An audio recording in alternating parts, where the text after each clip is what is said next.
Welcome to I plus. ഞാൻ അക്ഷര. ഈ വരുന്ന 20-ാം തീയതി LPSA എക്സാമിനേഷനാണ്. ഇപ്പോൾ TTC അല്ലെങ്കിൽ DLED യോഗ്യത ഉള്ളവരാണെങ്കിൽ UPSC എക്സാമും അതോടൊപ്പം തന്നെ LPSA എക്സാമും എഴുതാനായിട്ട് യോഗ്യരായിട്ടുള്ളവരാണ്. അങ്ങനെയുള്ളവർക്ക് ആണ് 20-ാം തീയതി പരീക്ഷയുള്ളത്. അപ്പോൾ കുറേ പേരൊക്കെ എന്താണ് UPSC എക്സാം കഴിഞ്ഞതിൻ്റെ ഒരു ക്ഷീണത്തിൽ നിന്ന് ഇതുവരെ വിട്ട് വന്നിട്ടില്ല.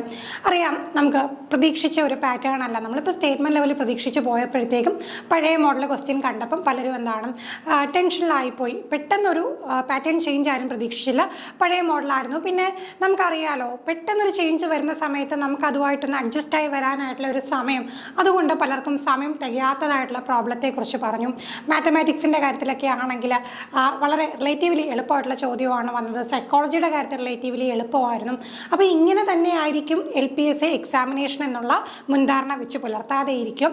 എങ്ങനെ വന്നാലും എക്സാം ഏത് തന്നെ വന്നാലും എൻ്റെ മാക്സിമം ഞാൻ പെർഫോം ചെയ്യും, എൻ്റെ മാക്സിമം നേടാൻ കഴിയുന്ന സ്കോർ ഞാൻ നേടും, ഇത്രയും കാലം ഞാൻ വർക്ക് ചെയ്തതിൻ്റെ റിസൾട്ട് ഞാൻ ഈ പരീക്ഷയിൽ ഉണ്ടാക്കും എന്നുള്ള ഒരു വിശ്വാസത്തോടു കൂടി തന്നെ നിങ്ങൾ പരീക്ഷയെ സമീപിക്കുക.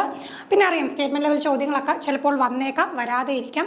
വന്നാലും ഒരു കാരണവശാലും പാനിക് ആകാതെ സമാധാനത്തോടുകൂടി, ഓൾറെഡി നിങ്ങൾക്ക് ഒരു എക്സാം എഴുതിയുള്ള ഒരു പരിശീലനം ലഭിച്ചിട്ടുണ്ട്. ആ ഒരു കാര്യത്തെ നിങ്ങൾ പ്രയോജനപ്പെടുത്തിക്കൊണ്ട് അതിനെ ഒരു ബോണസായിട്ട് കണ്ടുകൊണ്ടും നല്ല രീതിയിൽ എക്സാം നിങ്ങൾ അറ്റൻഡ് ചെയ്യുക. ഇനി വളരെ കുറച്ച് സമയം മാത്രമേ ബാക്കിയുള്ളൂ. വാരി വലിച്ച് പഠിക്കാനായിട്ട് നിൽക്കണ്ട. ഇനി വളരെ ബ്രീഫായിട്ടുള്ള കാര്യങ്ങൾ ജസ്റ്റ് എന്ത് ചെയ്യാം, പ്രധാനപ്പെട്ട പോയിന്റ്സിലൂടെ ഒക്കെ കടന്നു പോവുക. സ്വന്തം കൈപ്പടയിൽ എഴുതി വെച്ച നോട്ട്സിലൂടെ കടന്നു പോകാം. അല്ലാതെ പഠിക്കാൻ വിട്ടു പോയിട്ടുള്ള ടോപ്പിക്സ് എന്തെങ്കിലും ഉണ്ടെങ്കിൽ ഇനി അതെടുത്ത് പഠിക്കാനായിട്ട് നിൽക്കണ്ട. അപ്പോൾ അത്രയും കൂടെ ടെൻഷൻ കയറും. അങ്ങനെ ടെൻഷൻ അടിച്ചുകൊണ്ട് ഒരിക്കലും നമ്മളൊരു ഇത്തരം കോമ്പറ്റേറ്റീവ് എക്സാമിനെ സമീപിക്കാനായിട്ട് പാടില്ല.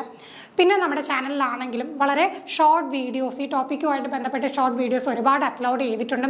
UPSC എക്സാം നമ്മൾ നോക്കിക്കഴിഞ്ഞാൽ അതിൽ നിന്ന് തന്നെ ഒരുപാട് ചോദ്യങ്ങൾ ലഭിച്ചിട്ടുണ്ട്. അപ്പം നമ്മുടെ സ്റ്റുഡൻസിൻ്റെ ആണെങ്കിലും ഒക്കെ ഫീഡ്ബാക്ക് കിട്ടിയിട്ടുണ്ട്. അപ്പോൾ അങ്ങനെയുള്ള വീഡിയോസൊക്കെ നിങ്ങൾക്ക് തീർച്ചയായിട്ടും യൂസ്ഫുൾ ആവും. അപ്പോൾ അത്തരം വീഡിയോസൊക്കെ നിങ്ങൾ ഉപയോഗപ്പെടുത്തുക. അപ്പോൾ നല്ല രീതിയിൽ എന്ത് ചെയ്യുക, നിങ്ങൾ കോൺഫിഡൻ്റ് ആയിട്ട് ഇരിക്കാം. ഒന്നും ഓർത്ത് ടെൻഷൻ അടിക്കേണ്ട, സമാധാനമായി പരീക്ഷയെ നേരിടുക. ഇനിയിപ്പോൾ നിങ്ങളുടെ സുഹൃത്തുക്കളോ അല്ലെങ്കിൽ നിങ്ങൾ തന്നെ ആരെങ്കിലും ഒക്കെ HSC എക്സാംസിനൊക്കെ പ്രിപ്പയർ ചെയ്യുന്നവരുണ്ടെങ്കിൽ അതിന് വേണ്ടിയിട്ട് നമ്മുടെ ടീം I+ പുതിയ ബാച്ച് സ്റ്റാർട്ട് ചെയ്തിട്ടുണ്ട്. ഡീറ്റെയിൽസ് ഒക്കെ നിങ്ങൾക്ക് നമ്മുടെ ബോർഡ് നമ്പറിൽ കോൺടാക്ട് ചെയ്താൽ ലഭിക്കുന്നതാണ്. ഈ വീഡിയോ നിങ്ങൾക്ക് ഉപകാരപ്പെട്ടു എന്ന് തോന്നുന്നെങ്കിൽ തീർച്ചയായും നിങ്ങളുടെ ഫ്രണ്ട്സിനും കൂടെ ഷെയർ ചെയ്യുക. മറ്റൊരു വീഡിയോയുമായി നമുക്ക് വീണ്ടും കാണാം. താങ്ക്